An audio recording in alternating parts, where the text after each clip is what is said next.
Is Delta-8 legal in Indiana? In order to figure out if Delta-8 is legal in Indiana, it's important to understand what Delta-8 is. Delta-8 is a cannabinoid that is similar to Delta-9. Lots of deltas, right? Delta-9 is the illegal form of THC in Indiana and in many states. Delta-9 is what we're thinking about when we hear about people smoking weed, people selling and buying weed, marijuana, anything like that. That's what we're thinking of. That's what the law specifically is trying to prohibit, Delta-9. Now, what's the difference between Delta-8 and Delta-9? Well, on an atomic level, there's not too much difference at all. Check out these pictures that I received from a scientist friend, and you can see that they're very, very similar. Look at, I've highlighted the different portions. It's almost ridiculous. And we're going to come back to that in a minute here, but they're not much different. Now, when Delta-8 is ingested by a person, the effects are per a laboratory in Florida named ACS Labs that actually tests cannabis, hemp, and CBD and the effects on people. Where was this lab? Where was this lab during high school career day? I must have missed that one. But this laboratory, when they do tests on Delta-8, the effects on people are similar as Delta-9, but a couple of key differences. Number one, it's much more subdued. Number two, there's not the sedative effect of Delta-9, and people actually have energy, and they note that they're more clear-headed. So that's one spectrum on the difference. Preparing for this video, I looked up some reviews online, and one person stated that after ingesting a lot of Delta-8, they were high. Beep. So there's yin and the yang on there. But now we know what it is. The real question is it legal in Indiana? That's actually a very interesting question if you're a nerd lawyer like me. So it's important to go to the statute. Let's just start there. Indiana Code says that Delta-9 is a Schedule I controlled substance. But we're not talking about Delta-9, we're talking about Delta-8. But the definition of a controlled substance for Delta-8 specifically states that it includes the isomers of Delta-9. So what's an isomer?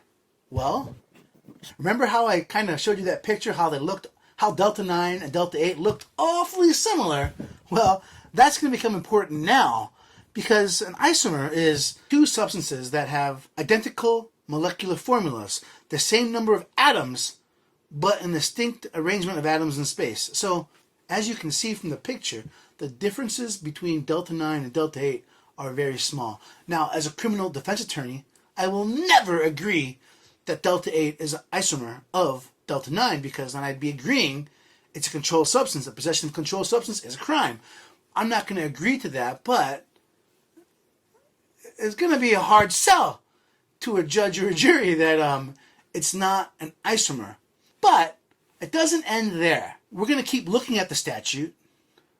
We're going to keep looking at the law, or statutes in Indiana, and we're going to try to see what else is going on because it doesn't stop right there. Indiana specifically says, hey, controlled substances are illegal and their analogs are illegal. Analogs basically is saying, hey, if you're trying to pass something off that's pretty close, we're not going to let you do that. The analog statute specifically excludes from being a controlled substance low THC hemp extracts.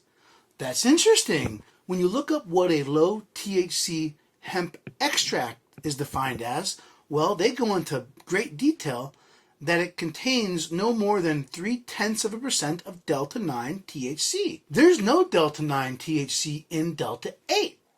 So what's going on? It kind of makes this gray area even bigger.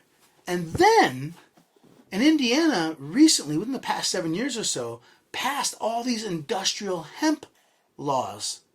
And all those industrial hemp laws seem to center around the fact that you can produce hemp. You can produce these things so long as they don't contain more than 0.3% of Delta-9. And again, there's no Delta-9 in Delta-8. Even though they kind of have the same effect. There's no Delta-9 in Delta-8. So, back to the original question. Is Delta 8 legal in Indiana? Well, I'm going to be the worst and give you a very lawyerly answer, even though I hate being lawyerly all the time. It's a giant gray area. If it's considered to be an isomer of Delta 9, then it's a controlled substance, which can be a crime.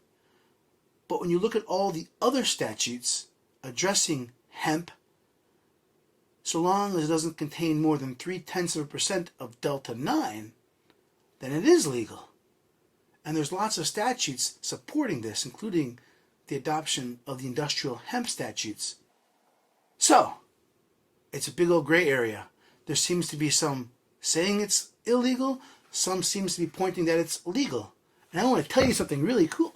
Indiana Supreme Court has consistently held that penal statutes are to be strictly construed against the state, and that ambiguities found therein are to be resolved in favor of the accused. That's huge. For me, from my position, if someone were to be charged with possession, hey, look it's confusing.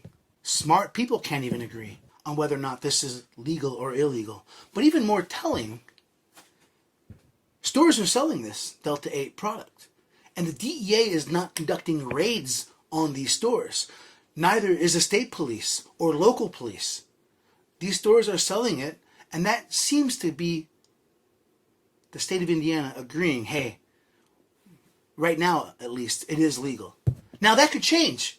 All the state has to do is introduce laws saying, hey, Delta 8 is specifically excluded as a low THC hemp product, and it's just as prohibited as Delta 9. So it could change at the drop of a hat, but it seems to indicate, at least the filming of this video, that Delta 8 maybe, more likely than not, is legal in Indiana. I mean, I don't want to get charged with it, and I hope none of my clients do, but the law is very ambiguous right now. It seems to be very confusing. Now, what to watch out for? Well, number one, I've already talked to you about how closely Delta 9 and Delta 8 look chemically. Well, it's going to be hard to tell them apart in a drug test. In fact, many places agree, many labs agree, it's going to be very, very, very difficult with the current testing methods. So if you're on probation and the judge tells you don't smoke marijuana, and it's actually a pretty common term of probation not to use illegal drugs, if you get a drug test and it comes back positive for marijuana, I just want to let you know, independent drug tests are very expensive. And the burden of proof in a probation hearing isn't beyond a reasonable doubt. It's preponderance of the evidence, meaning more likely than not. And the person who hears that argument, well, it's not a jury anymore.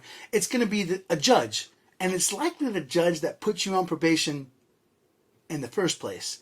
Can you see where I'm going with that? It's going to be a hard sell if you're on probation. But, I wasn't doing Delta 9, I was doing Delta 8. It's going to be a hard sell. We can try, but it's going to be a hard sell. Second of all, Indiana definition of intoxication includes alcohol, legal drugs, and illegal drugs, or any combination of those three. So please don't think that you can ingest Delta 8 and then go drive a car, because you will be intoxicated. You will be. And that won't save you from a DUI charge. Oh, it's just Delta 8. No, you're intoxicated. That's the point of taking Delta 8. You are intoxicated, and that will be a DUI. I'll fight like hell for you, but just understand that will be basis for a DUI. So don't drive after taking Delta 8. This is a very interesting and emerging area of law. If you have any questions, give me a call, 317-632-3642. And remember, always plead the fifth.